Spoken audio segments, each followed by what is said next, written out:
Hello, everybody. Good evening. Welcome back to the interview series here on the channel. I'm joined tonight by Dr. Cyra Asher, the finance medic, ex-chartered accountant, and now junior doctor. Thank you, Cyra, for coming on. Thank you, Ollie, for having me. We were just saying in the preamble before filming, I think this is going to be an interesting conversation for sure. We're talking about finances and junior doctors, and lots of people have lots of very interesting careers, perhaps before coming to medicine. I would wager that relatively few have ever worked in finance and then gone to medicine rather than the other way around. So firstly, I guess, what prompted the switch? As I was working in finance, I worked for quite a long time, and it just never felt satisfying. It sort of felt like I was being paid to do a job, but my job really wasn't making any difference to anyone. And it was very stressful. I was working silly hours, and I was made to feel like it was life and death, but it wasn't. And I just thought, why don't I actually work somewhere where, if I'm willing to work this hard, it wasn't about not wanting to work hard. It was just wanting that hard work to mean something. And I really find medicine fascinating. I love doing things with my hands. Because of my finance career, I found that I've learned to speak with lots of different people. And the way I speak with different people, I can adapt fairly quickly, because in my previous job, I had to basically gain trust extremely quickly, and get people to give me information that they may have not been comfortable sharing, in order for me to do my job. And it felt like these skills were very transferable, and in fact have been an asset to me now that I'm a doctor. I would say now that it is life and death in many cases. So just for reference, for those watching, me and Cyra are recent graduates and course mates from the same medical school. And undergraduate. I was going to say, and undergrad as well. Yeah. Been through the whole 7 years. And we live next door to each other. I just couldn't get enough of Ollie. Who does? Yeah. No one ever can. It's it's the way forward. I'm addicted. I tend to age people around me. It's a sort of what's the Dorian Gray type situation. I was trying to think of the name of the painting. Okay, as opposed to the energy vampire. Exactly. Yeah. Oh God, right. Where to start? I mean, finances and junior doctors. I'm just wondering whether, for the purposes of framing the discussion we're about to have, and I need to close my WhatsApp before it keeps bleeping. Why don't we quickly talk about the general earning potential of a doctor, as in pay points at different career stages, and then maybe zone in on juniors a little bit more? Of course. Before I jump into that, I think it might be a little bit useful to put some context into why the finance medic came about. Go ahead. It's fairly short, but it might just help people understand why I'm doing this. Go ahead.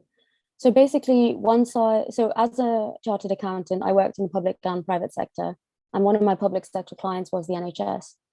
And I just could see how financially, operatively, it was very inefficient. And I think I needed things to change, but I didn't think people who, like me at the time, were qualified to make those changes, even though we thought we were. And actually, now that I'm a doctor, I very strongly feel that doctors and clinicians should be leading the NHS, that they are the only ones who have the know-how to make the decisions that will both impact patient care positively whilst also being effective and efficient. There's no way someone who doesn't have that understanding could make decisions that would clinically improve patient outcomes. And so I being, like you said, not many people have that kind of background. So I thought, why don't I try and educate my peers in NHS finance? But the more and more I tried to understand people's baseline, the more I realized that actually they're still really struggling with just basic personal finances, and not having grips with those. How are they supposed to have the confidence to then manage NHS finances, which are huge budgets and a lot of responsibility?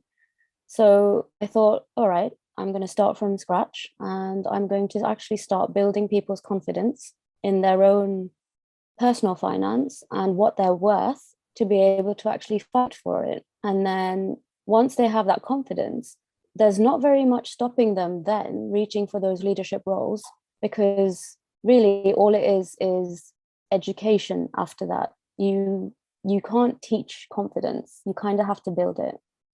But you can teach NHS finance. And so I thought maybe my role in all of this is to help build that confidence. Sort of give people the skills to look after their own finances, and then hope they can apply it to their clinical setting. Exactly that. Do you think, I mean, clearly I'm going to answer my own question in a second, but I was going to say there is little in the way of financial literacy training for doctors.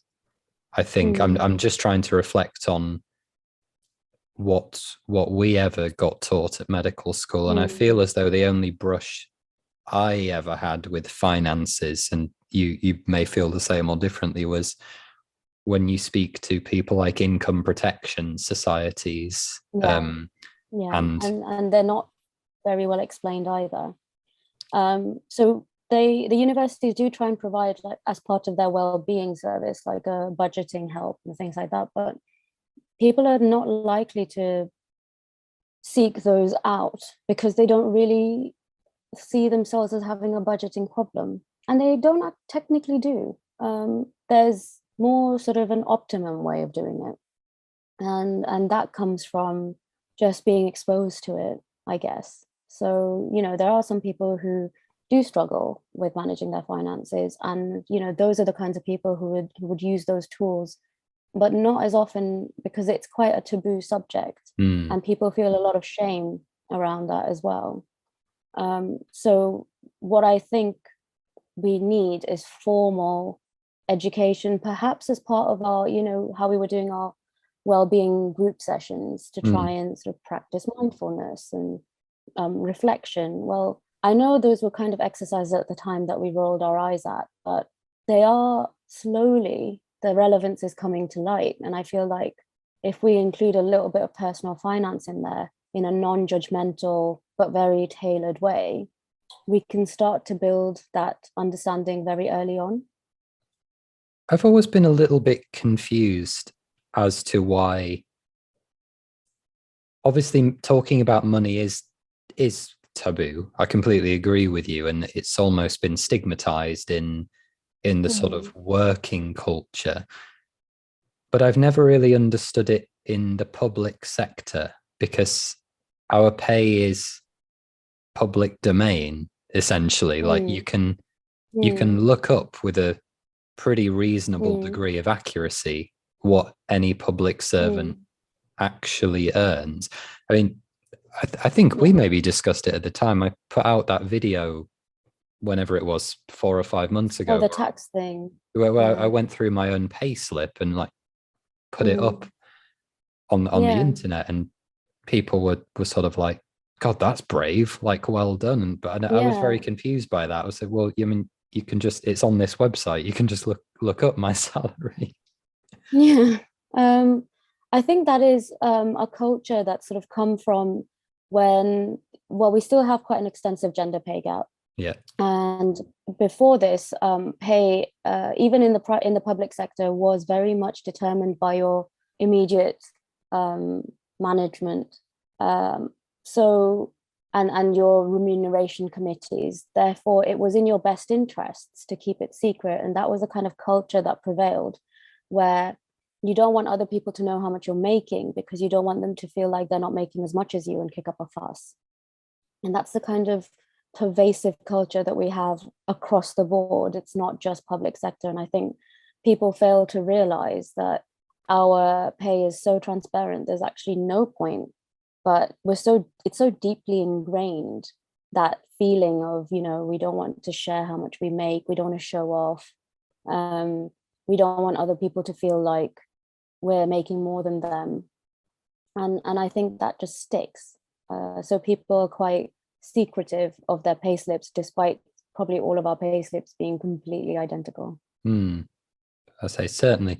I'm sure it diverges when you become a consultant, because things like the private market and such become in, but you can't really do any of that until you're, until you're very senior, can you? I mean, for a junior doctor all the way up to a senior registrar, as I say, the pay scales are there, but they're like anyway, fairly transparent. Yeah. Well, you diverted me from my first question. Sorry. The pay scale as well for consultants, because they have those teaching bonuses. They then also get gold and platinum and silver awards based on their performance, and all of that just sort of, and then different hours, different, I think, is it PAs or PAs, they get paid by PAs, that can really vary from contract to contract. And actually, so for example, neurosurgery, it does have to be more competitive than, say, a urologist. So a consultant neurosurgeon, despite being on the same pay scale as a consultant urologist, will be getting extra premiums because of how their role impacts the status of a hospital. So a neurosurgeon has to be present for it to be a major trauma center, for example, and they will be getting a premium for that. That might not be part of their pay scale, but is also a premium that they probably don't want to make a song and dance about. Fine. So let's talk about the pay scales then, because for those that aren't, maybe medical students or medical applicants, a lot of whom who watch the videos on this channel may not be aware of what doctors actually do and don't earn in the real world. So shall we start with earning potential? Yeah. So we start on so for example, Lee and I currently make a base salary of 28,808, £28,808. And then based on our work schedule, so the amount of nights we do, the amount of weekends we do, and the amount of additional hours over 40, we get paid a certain amount extra. And that's basically just a certain percentage of our salary. So at the moment, I'm on medicine, general medicine. I do 1 in 4 weekends, and I've done 8 nights over the whole 4-month rotation. And so my pay has ended up being about 36,000 as a result of the increase that we get because of all the other things. And I'm sure yours will be slightly less at the moment because you're partially clinical and partially academic. That's right. But when you're, and then when you're doing more nights and you're doing more weekends, it'll go up based on those. Yeah, and that's so just to clarify there, it was actually really noticeable and not.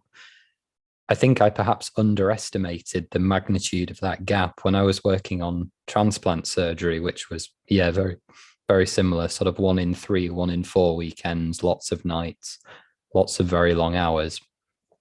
I was probably on 2,500, 2,600 a month after tax.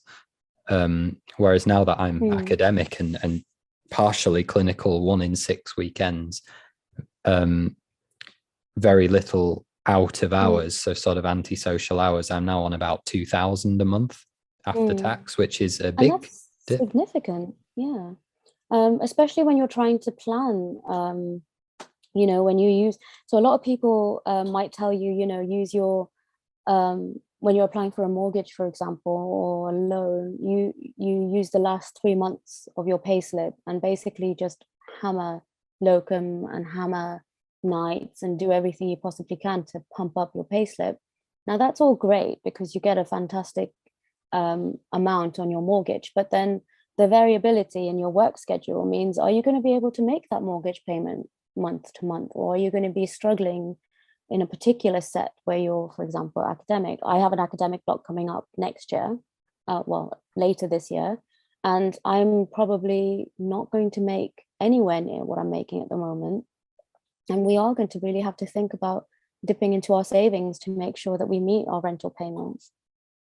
Yeah, it's say that variability is really quite something, and it will depend if you're thinking about ranking your foundation jobs and things like that. Obviously, this is very variable, but if you had something that was more acute and more trauma, those sorts of very busy specialties, you actually stand to make significantly more during your foundation years than someone who is on quieter specialties. And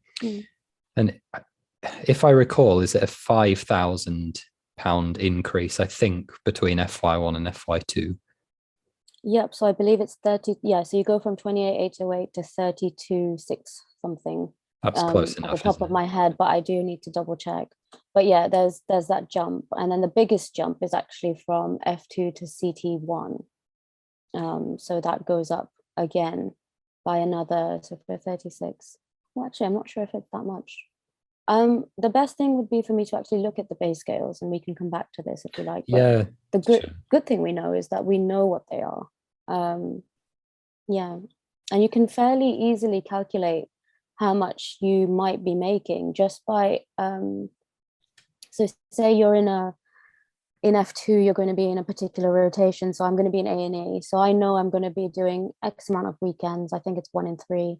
And I'm going to be doing a fair amount of nights. So all I really have to do is divide my basic pay, whatever it might be, by 40 hours a week, and then use that to multiply by the number of nights times 30%, I believe. And then there's another premium for weekends as well, which is fairly transparent. So you can get a sort of idea of what you'll be making. But I'd say the rule of thumb is if you're an acute specialty, think you'll be making about 5 or 6 grand more than your base salary. Whereas if you're in, say, GP, or where you're supernumerary, so you're not going to be, so like hematology, for example, that's going to be very close to your base salary, less tax. So yeah, at one point my husband was on hematology and I was on general surgery.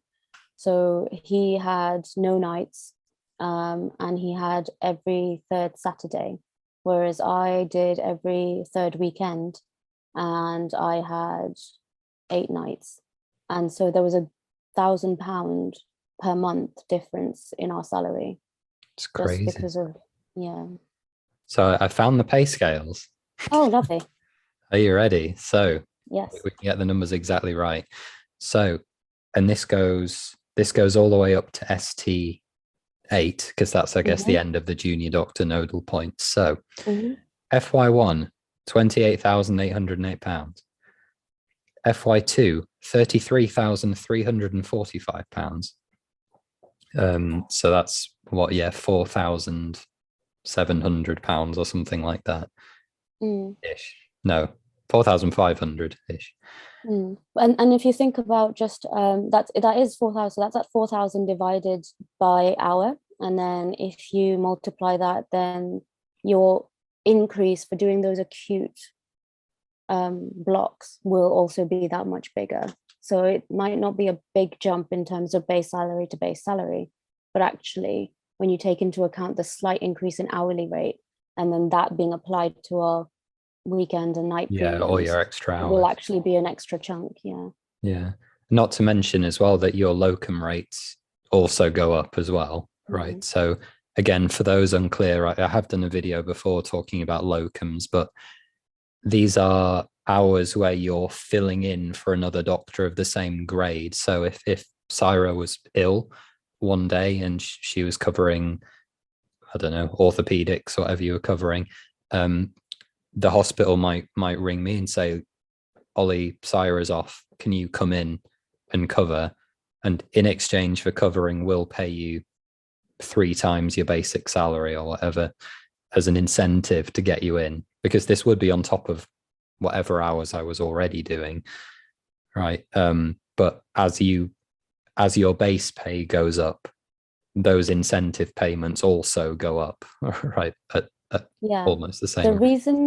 reason for them to be that amount as well is not purely incentive. It's because you also get paid because those locum rates aren't pensionable, which means what would normally have been going in your pension payment, that 9.3% that we're currently on, they have to pay you that in cash. And then it's your decision to decide whether you want to put it in a pension or you just want to keep it. So locum payments not only include that incentivized amount, it also includes what would have been pensionable earnings.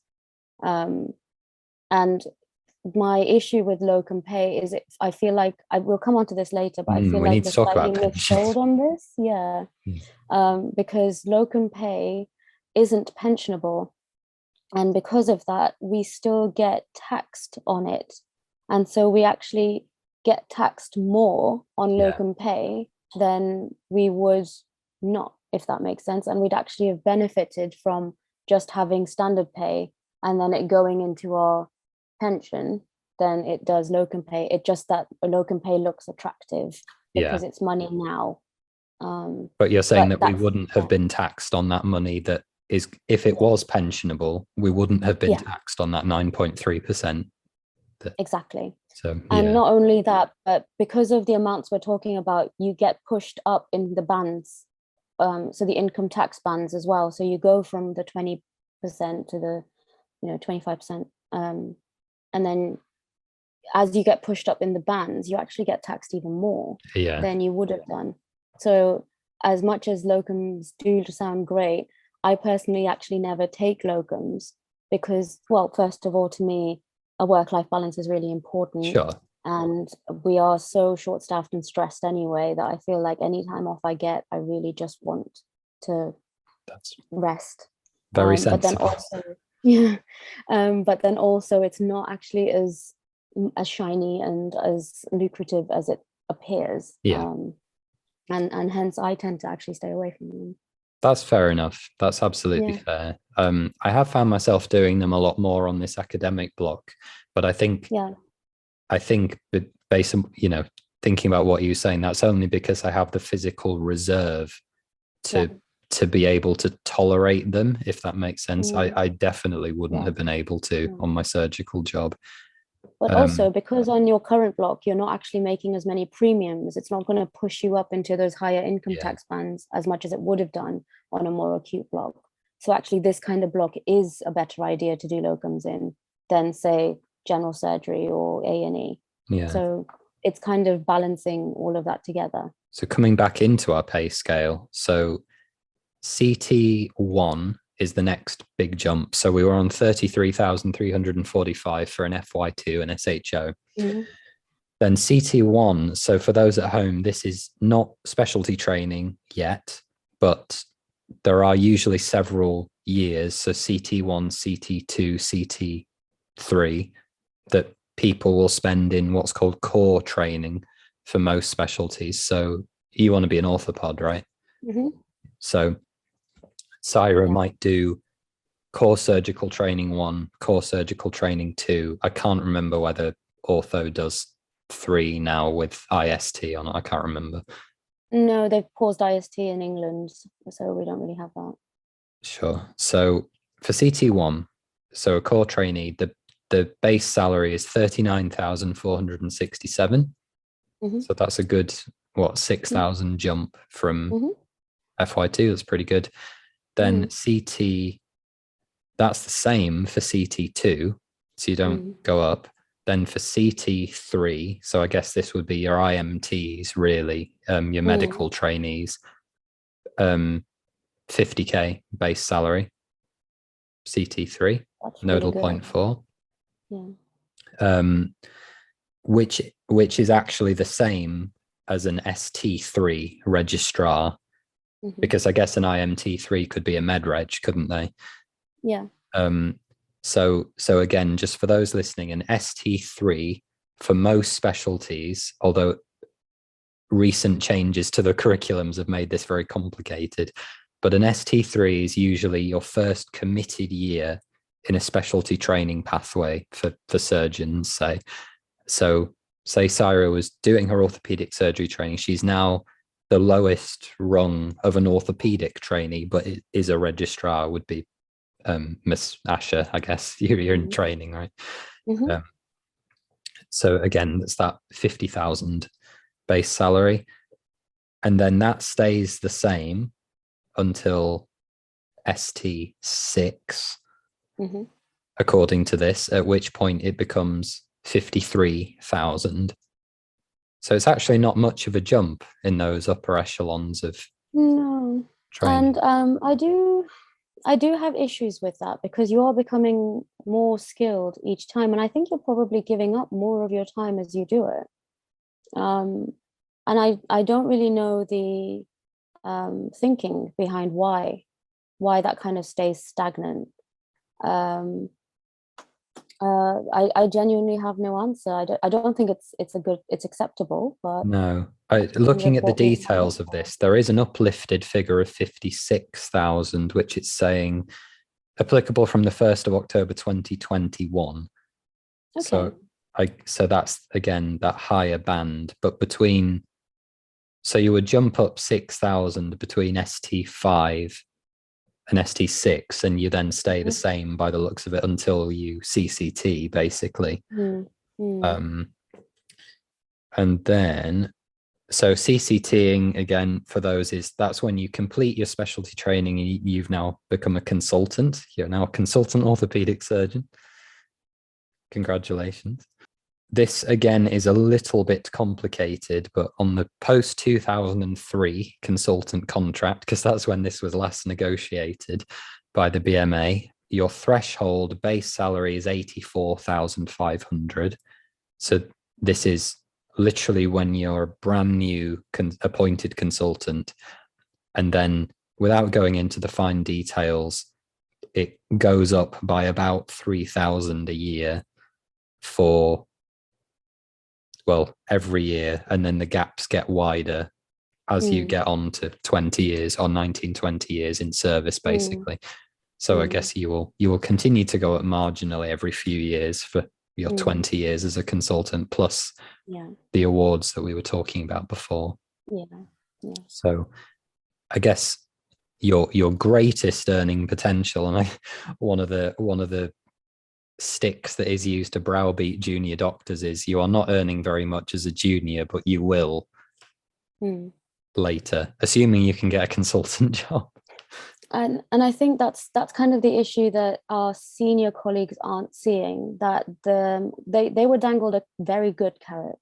They put up with a lot of rubbish because their reward at the end was actually fantastic. Their pension at the time was excellent. The economic status of the country was better. The housing costs were lower, energy costs were lower. It was a lot better for them then. Whereas now, we are struggling to get on the property ladder. We have a pension limit that doesn't fit with our earnings. We have difficulties with pension at the moment because it's valued. It's just a lot less, and the perks are a lot lower. So that carrot just isn't as attractive, and therefore it's not acceptable for us to put up with what they put up with. The reward isn't worth it. Yeah, and there's a lot to go into here, right? And I'm sure we could wax lyrical about the state of junior doctor finances. I think while I've got you here as somebody who actually understands finance, certainly one of the questions that people asked me for some reason, because although I'm very gobby about a lot of things online, junior doctor finances isn't especially one of them. It was this idea of, do I opt into the NHS pension or do I not? If you take away anything from this, you have to opt in to the NHS pension. It is the last good pension left. So if I very briefly explain, there are two and a half types of pensions. Defined benefit, which is it's basically telling you you get this amount or benefit for perpetuity until you die. And then defined contribution, which is you contribute this amount and you get, it goes into a pot and you get to withdraw it. And when that pot finishes, it finishes. So most private pensions, most workplace pensions are defined contribution, because all pensions used to be defined benefit. And basically it just was unsustainable. It was excellent for the people on them, but it's unsustainable. And it was decided that instead of having these fantastic pensions where everybody basically makes what used to happen is, it used to be whatever their final salary was, they were paid that in their pension until they died. Now imagine trying to finance that. That seems absolutely ludicrous. Yeah. Exactly. But that was what our senior colleagues were working towards. That was what they were promised. That was their kind. Wow. And so now, all apart from public sector pensions are defined contribution. Now, the rest of the public sector, so I mentioned I worked in finance in both public and private sector. So I actually do have a public sector civil service pension, and that is defined benefit, but it's nowhere near as generous as the NHS pension. The NHS pension, the three things that stand out for me is the fact that it continues to make pension payments until you die. So the thing there is, you're going to have this amount of income for the rest of your life. It's not like with the private pension pots that when it runs out, it runs out. You might still have 20 more years to live where you have nothing to live off. The second thing is it's government backed and it's inflation busting. So private pensions are invested. They're invested in the stock market. Therefore, their values can actually go up or down. Yeah. And that's the risk you take when you have a private pension. And it has hit people quite badly. We know all about Topshop and how those people suffered and couldn't actually access their pensions. So private pensions put your money at risk. The NHS pension does not. It's guaranteed, it's backed by the government, and you are going to be paid the amount that's calculated based on how long you've worked and how much you've been paid over that period on average, and you will be paid that for the rest of your life. If you die in service, your family will receive a lump sum, which is more generous than some private pensions. I can't say for all, I've not checked, but I know it is very generous. And there is also for dependents, if you die, your pension still gets paid to them if they are financially dependent on you. So they get paid your pension until they die, which is very rare. We don't get that. We hardly get that anywhere. Yeah. I know in my civil service pension, I don't have that. So this is an NHS pension thing. And then the third key factor for me is that you are keeping your pension, so it keeps growing even if you leave the NHS. So if you leave the NHS, you will still get your pension at the end. And no matter where you are in the world, you will be able to get your pension. Whereas private pensions, you have to make the effort to get in touch with them. And there's all this faff about trying to get it into foreign bank accounts, and they charge all these fees. Whereas NHS pensions, they're like, you will get your payment. You will get your payment for the rest of your life, wherever you are. I'm sold. So for me, it's I've had a few people actually ask me so they've been offered extremely excellent jobs in the private sector, and they've genuinely been umming and ahhing of whether they should actually accept those jobs or stay in the NHS earning thousands, maybe tens of thousands of pounds less just to keep hold of the pension. And I think many people might be worrying about that actually, especially when it comes to private work or things that aren't directly NHS medicine. And my answer to you there is, if you can, the extra money that you make, if you can invest that in a smart way that gives you a similar return to the NHS pension, then absolutely go for it. If we're talking 3 or 4 grand, it's probably not worth it. And that's kind of how I would gauge it. I can expand on that if you wish, or if you have any direct questions, we can address those. I suppose the only thing that floated in my mind was this idea of investing where if we substitute the word investment with calculated risk, which I suppose is all an investment is, whereas there is no risk essentially with the NHS pension because it's both inflation busting and government backed, so you can't you can't lose it in any sense. Yeah, I see what you mean. If you were reducing, let's say you're now a consultant orthopedic surgeon, and you're thinking about reducing your NHS activity for private work. If I understand correctly, that actually means that you need to be doing a really decent amount of private work or earning a lot to actually make it better than doing the NHS work. Yes, because yes, it looks like a lot of more money now, but it depends what you do with that money. Our interest rates at the moment are dire. Therefore, sort of safer savings accounts like ISAs and normal savings accounts just don't give you the return on the money that would make it worthwhile to have given up the low risk NHS pension. But saying that, if you took that money and say put it in a very low risk stocks and shares ISA, for example, that does invest your money, but it is diversified in a way that gives you a modest return that is better than the current interest rates, but at the same time not putting your money too much at risk, then that actually is still better than staying in the NHS. I'll remember. So, right. I'll be here when you need it. Well, God, junior doctor finances. So, you know, I'm newly qualified FY1, been a student for 7 years. You know, in my case, most people, I guess it'll be 5 or 6 years. I've suddenly got more money I'm earning than, suddenly got more money than I've had in a very long time. What should I do with it?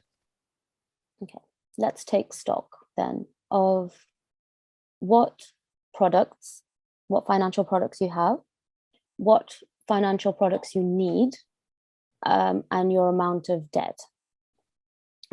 So if you have, say, an overdraft, your overdraft is not going to be 0% for very long now. So perhaps start putting a decent chunk of what is left over from your salary to paying off that overdraft and being in a positive balance. I have a budgeting spreadsheet that I will share with you, which you're more than welcome to share with anybody. And that will actually really help you understand all of your expenses. It's very extensive. And it's not meant to be a sort of, I must aim to reduce this or that. It's more to sort of understand where your money is actually going. And you might just start thinking, oh, that's more than I thought it was, or I'm putting more money into here or there. And it helps you sort of understand how you can maximize the amount that you're making. And you're going to be tempted to do things like get a new laptop or go on a holiday, and absolutely do those things if that's what you want and that's what you need. But at the same time, I would suggest not falling into debt for that reason. And there are perfectly good strategies not to do that. So for example, I mentioned, let's take stock and look at our financial products. So one of the things I would recommend to everybody is to make sure that you have 3 types of savings accounts. The first one is a lifetime ISA. And the lifetime ISA is excellent because you can save £4,000 in it every year. So that's actually spread over 12 months, is my maths is horrendous. Spread over 12 months is not very much per month. And you can then use it for 3 reasons. The first one is to buy your first house, or to use it at retirement at the age of 60, which, bear in mind, is much earlier than the current retirement age, which will only go up. So it's 67 at the moment, I think. It's 67, and it's definitely going up to 68. I know that. And then the third one is if you have less than 12 months to live. In all 3 of these scenarios, if you use it for particularly those purposes, you get a 25% bonus from the government. So for every £4,000 a year you save, you get an extra £1,000 on top of that. Which that's far better than any interest rate you're going to get, right? Yeah. And if you don't have one, get one. Because the sooner you start doing it, the more years worth of bonus you accrue. And even if it might not be the whole £4,000, and that's fine, because you're still, for every £400 you're getting an extra £100, you know. So it's free whatever money, you isn't put it? in there, it's free money. And you're going to find it very helpful when it comes to those big purchases, and it makes you feel like you're doing something worthwhile and you're doing something smart with your money. Here is a sub question, just about this, and this is something that I genuinely don't know for myself. I remember all the rush. It must have been in our final year of med school, maybe the 3rd year. I remember there was all this rush about the Help to Buy ISAs because they were closing.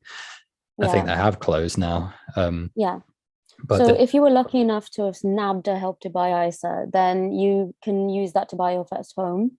And if you wanted to use the money that was in your lifetime ISA to put towards your first home, you'd only be eligible for one set of 25% bonus. So you could choose which one. So whichever one had the more money in it, you'd basically say, that's the one I want to apply the bonus to.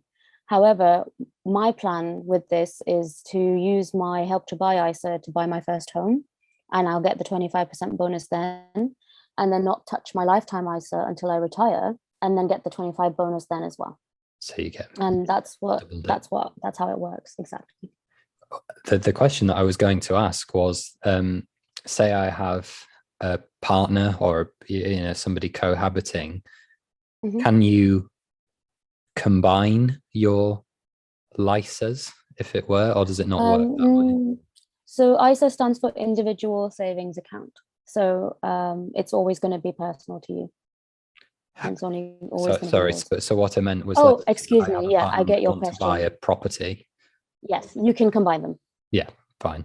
Good. So I was just your 25% bonus, and they get their 25% bonus, and you can combine them to buy your first home together. Very good. So I suppose, yeah. So almost the optimal thing to do would be that if you have a cohabiting pair or a pair that want to buy a property, it would be most optimal for you to pay into your own, or you could only pay into your own ISAs, right? Because you can't share them, but you would get double the bonus at the time of purchase. Yeah. Yes. Fine. So everybody, we need to make sure that we have our lifetime ISAs.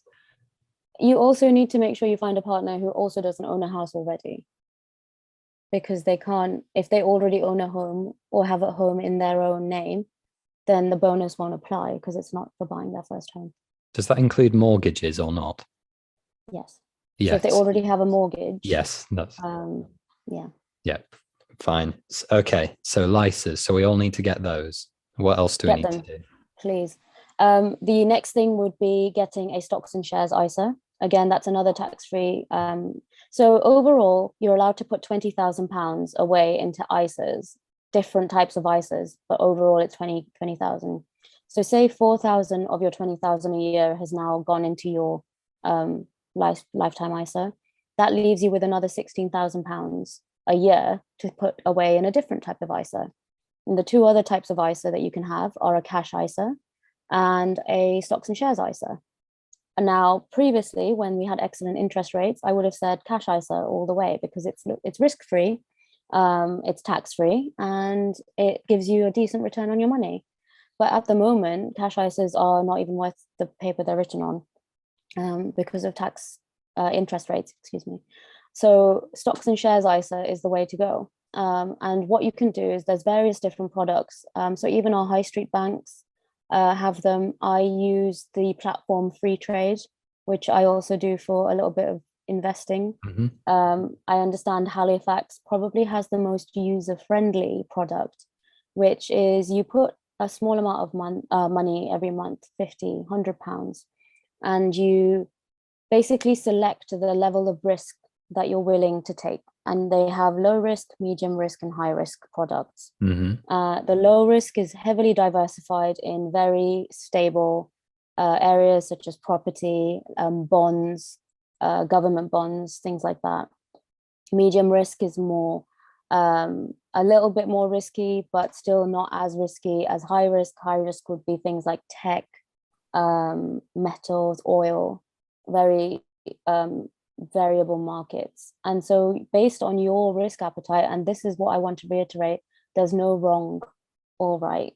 It's very individual to you and what you're willing to accept, really. So someone who has a low risk appetite and decides to put a small amount, they might never have a massive windfall. And that's absolutely fine because their money's still ticking along and working for them. But then someone who does a high risk one has the chance to have a massive windfall, however, also stands to lose all of their money. And it's up to them how much risk they're willing to put their money through.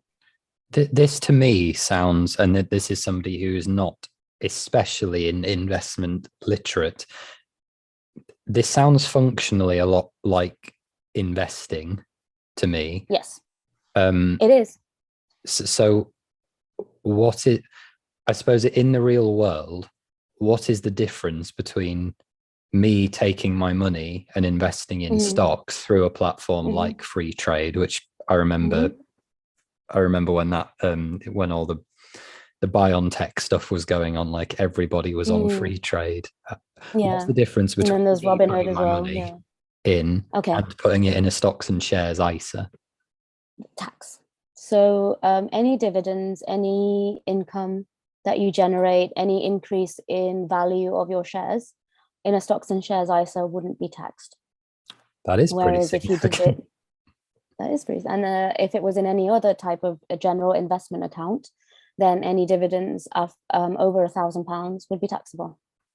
And if your shares were to increase in value and you were going to sell them, any money that you made on selling them would be subject to capital gains tax. Ooh. Yeah. Ooh, yeah. Anybody who wants those huge windfalls, I mean, yeah, that's yeah. This is the stuff, you know, when I speak to friends and family about salary sacrifice and having their bonuses paid into pensions, it's the amount that you stand to lose immediately to tax is absolutely staggering in this country. And there's no way to escape it. That's the thing. You kind of think you're doing the cleverest thing, and yes, there are optimum ways of doing it, but you're gonna get whacked either way. Not even if I get a very clever accountant like you to cook my. The thing is, I can optimize it to the extent that, you know, it depends on how you feel. So a lot of accountants believe that taxed now means you know how much you're being taxed, whereas taxed later, you have no idea what the tax rates are going to be. You have no idea how the economy is going to be. So for example, at the moment, our cost of living is skyrocketing. However, our salaries aren't keeping up with it, which means that any income tax that we incur, despite not being a different rate, is actually hitting us much harder than it would have done because of the cost of living going higher. And it's that unpredictability that you decide to accept or reject. So if a client thinks that is optimistic and thinks that actually I'd rather be taxed later because it might not be as significant, you basically do everything so that they get taxed later. And then if you have a client that goes, actually, I'd rather just be taxed now, know how I'm being taxed, and then be done with it, you sort of align things so that they are taxed now instead of being taxed later. And that's what the accountants are doing. They're not sort of manipulating things to be the least taxed. They're really just meeting what their clients feel is the more optimum situation for them. I see. So I think lots of us, myself absolutely included, I suppose, in a very Hollywoodified way, I suppose what I imagined was going on was things like functionally making my income look less than it is by hiding it in various other places, whether that is in cryptocurrencies or it is in, financial. If I run a limited company, I can have it down as expenses or something and sort of finagle things to make all the numbers smaller, but that's actually not what's going on. No, and they are closing more and more of those loopholes. And frankly, yes, those loopholes did exist, but so for example, say you had this limited company and you were using the expenses to reduce your tax bill. The moment your expenses were no longer reducible or you wanted to grow, if you wanted your business to grow, you're going to then incur the tax that comes with it.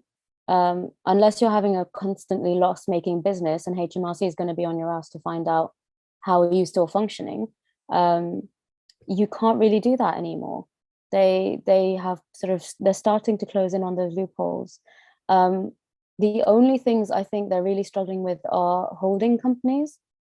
So when individuals are buying large amounts of property, rather than buying them themselves, they're buying them via holding companies and therefore not incurring the same level of capital gains tax. But again, people are starting to crack down on that. And it's very much something you and I couldn't do. No. It's very much a millionaire's world where you can do something like that. Yeah, you need so much money to actually get started doing something like that. Fair enough. I think to start to draw this to a close, but we've touched on it already, which is you talked about inflation then, and we've talked about junior doctor salaries, and I know this is something that we've discussed not at length before, but I think it's really important that medical students and applicants especially who have not committed to a medical career yet but have other options on the table. And let's face it, if you're in the position to apply for medicine, you have other options on the table. You are by definition good enough. What do people need to understand about junior doctor salaries and inflation? Junior doctors' salaries have been eroded in real terms over the last 10 years, and we are not making the same amount as our predecessors when they were at our level in terms of so when we talk about real terms, the simplest way is to talk about Fredo. So if we were being paid the same amount, if we were being paid the equivalent amount as our predecessors, we should be able to buy the same number of Fredos, but we aren't able to buy them. We're buying 23% less.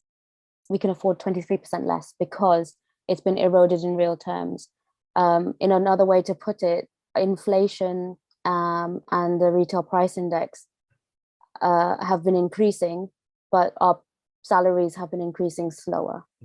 So the numbers are still getting bigger, but they're not getting big enough to catch up with how much everything costs. Sure. So even though my if I'd gone to medical school 10 years ago and I'd graduated as an FY1, even though the number would be smaller, so I might be paid £23,000 a year as a new FY1, even though I'm now paid by virtue of graduating 10 years later, I'm now paid 28,000, and that sounds like a bigger number. The buying power of that £28,000 is less. Absolutely. That's basically what's happening. And unfortunately, because so many people don't know that and it's not explained in a very user-friendly way, we can't fight for it. And it kind of points towards a general erosion of trust and value of the profession. So I would really talk to people who want to apply for medicine and ask them, if you're doing this for the money, that's absolutely fine, that's your reason, but there's other ways, easier, quicker and better ways. Graduate schemes are excellent. The one I was on worked, quite well. Depends, what you're doing it for. And a lot of people ask me, why am I doing this if I know that our pay has been eroded, and if I know that it's not as valued, we're as valued as we were? And my answer to that is because it's what makes me happy. And because of what I know, I want to try my hardest to help make people aware that this is what's happening and try and fix the problem. Hence wanting to be a surgeon, bit of a fixer. And that's kind of my reasoning. So really just ask yourself, what's your reason for doing this? What is, and you don't have to, just ask yourself. You don't have to answer any interviewer. You don't have to write a personal statement. And there's no shame in saying, this might not be for me. Because please continue. You probably agree with me that actually our mental health is significantly impacted by all these things and more. Yeah, I think there are two elements and to this. The first thing to say is that because of this erosion of pay, and again, I don't feel like this is appreciated, and it's what worries me about the future of the profession, is that if we assume that pay is to continue to erode year on year on year, which presumably it will, as inflation goes up and up and up and our salaries don't, the longer we leave it, the more difficult it becomes to fix, because we are public sector workers. And I don't know what the number would, what did he say, 23%? If we were just to restore our pay to what it should be, let alone any kind of actual pay increase in real terms, it will be plastered across the Daily Mail tomorrow. Greedy rich doctors ask for a 23% pay increase. And that, that's if we get no pay rise. That's just restoring to parity. And that's if it happens tomorrow, let alone in 5 years or whenever, by the time it will be a 30%. Exactly. Yeah. And that's very right. And that's also, I think, really hard. It's not only just educating my colleagues, it's educating the public that this is what your doctors, this is what your public sector workers are going through. That people, it's been so many times where people have been really surprised when I've said that, oh, I can't afford that just yet. And they're like, yeah, but you're doctors. And I'm like, yeah, but I get paid less than an LD shelf stacker at the moment because of how much our pay has been eroded. And I'm not demeaning their job, but the amount of education and sacrifice and emotional investment that has been put into this to reach this stage, it's really devaluing. This is the thing. It's really hard to have the conversation in a way that doesn't, because we have to make a comparison in order for it to make sense, but we can't, like you say, demean any other professional, but we do need perspective. And that question is using your example of a supermarket, say a checkout worker or something. If I offered you, you can have £28,000 a year or whatever to go and work on a checkout and have a fulfilling and satisfying day at work and then go home. Or I can offer you the same amount of money, but you can work 8 hours more a week, including nights and weekends, and you're going to make life and death decisions all day. And you're going to take your work home with you as well. And you'd have been between 5 and 7 years at university, with a huge amount of student debt floating above your head. Yeah, this is the unfortunate comparison, I think, Mm. because it's a no-brainer. You wouldn't choose it, would you? Like if you Mm. had any sense. No. um, No. but this is as a, if you choose to train in medicine and you choose to train to be a junior doctor, you know, I don't know Yeah. about you. I've just booked my MRCS Part A this evening. Mm-hmm. £500. £550. Yeah. Yeah. Yeah. That again, most maybe similar professions. That being said, I don't know about things like law and finance. I know you have your Well, postgraduate exam. accountancy, we have contracts, training contracts, and all of our exam fees and course fees are borne by our employer. Yeah, that is someone else pays them for you, right? Yeah. Medicine, just Does not again, happen yeah. in medicine. I don't know whether people listening, whether you knew that or not, you are responsible for all of your own continuing education, including things like the exams that we both want to be surgeons. We have to pay thousands and thousands of pounds in exam fees ourselves just Mm-hmm. to be allowed to continue training. Mm-hmm. Have to pay our professional membership fees. GMC fees. Yeah. Indemnity, Mm-hmm. medico legal cover. Again, we don't get that from the NHS. Say, you definitely need medico legal protection as a Mm-hmm. doctor. The courses and things that you need to go on. I'm doing a postgraduate certificate Mm-hmm. alongside my foundation 2 year, just to help improve my chances at getting on a training program, which is going to be several £1,000s. Mm-hmm. It's the financial implications now of choosing a career in medicine are Significant. something. Yeah. Because, we were talking about the erosion in pay, so you can afford less already, but these exams aren't costing any less. These courses, um, these fees that we don't have a choice in paying our GMC fees. We can't just go, oh, this isn't very good value, I'm not going to pay it anymore.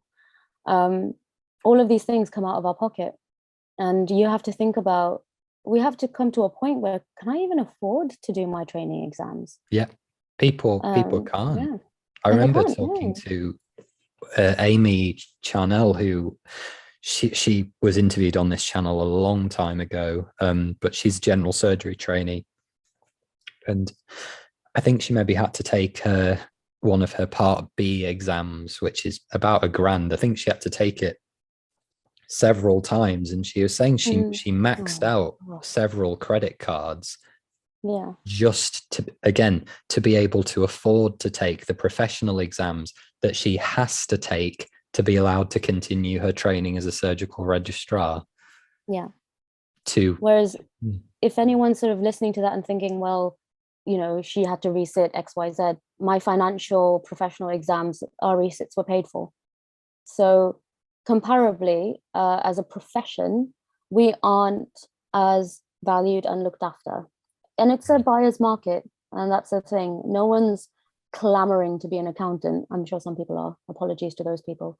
But we're all desperate to be doctors and surgeons because there's something about this profession that it calls, and it means a lot. And because of that, I think we get taken advantage of. I'm going to ask you one final and potentially quite cutting question before Yeah.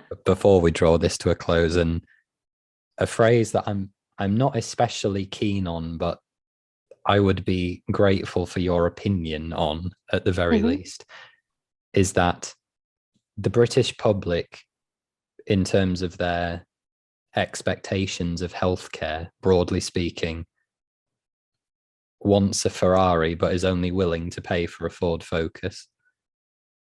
You are preaching. Do you think that's fair? I think that's 100% fair. I've noticed we are dealing with what is a situation where people have not known any different. Initially, when the NHS was introduced, we had people who can remember when there was no NHS. And so to them, they are extremely grateful, the ones who are left, and they're slowly dwindling, and they don't want to cause a bother, and they don't want to seek help unnecessarily. But then most of the population we treat now has always had the NHS there, and actually has seen the NHS in better days before all of its cuts, and expects it to still be like that despite all of its cuts. And I think that's the waters we're traversing at the moment. Do you think we're on the edge of privatization? I think privatization needs to be explored further, because you'd be surprised how much is actually privatized. We are in privatization. Most of our hospitals are private contracts. I know in Newcastle specifically that the physiotherapy and psychiatry are all private contracts, as well as in Coventry, for example, the out-of-hours GP services are all private Virgin contracts. So that question it should be rephrased as, how long until it's entirely private? Well, what a sobering thought on which to end. But finance is fun. Well, thank you so much, Dr. Cyra Asher, the finance medic, for coming on. We'll leave all of your social stuff will be on the overlay for the video. I assume you're happy to be contacted. Yeah, absolutely. Perfect. And thank you so much. Actually, it's really nice to openly talk about all these things, because nobody asks me these really, really like good questions. It's always, well, what should I do with, credit card? And it's just like, and it's usually, this is the kind of stuff that really pushes me to do what I'm doing. So it's really nice to have been able to express that. It's the interesting thing that I've noticed about this interview format, which is that normally through the course of an hour or whatever, when I'm chatting to people, we manage to build such a rapport that I'm able just to sneak in one or two really horrible questions. Yeah, I mean, no, I feel get annoyed. that last one is, I feel like that. I feel like, but also you can't blame too much the people's expectations, because we are delivering at 110%, and every time there's a cut, we deliver more. And we are not showing them just how crippled we are. And they need to see it. But we're kind of too proud, and we're killing ourselves to make it look like everything is still fine, and it's not. And I think that's the difference.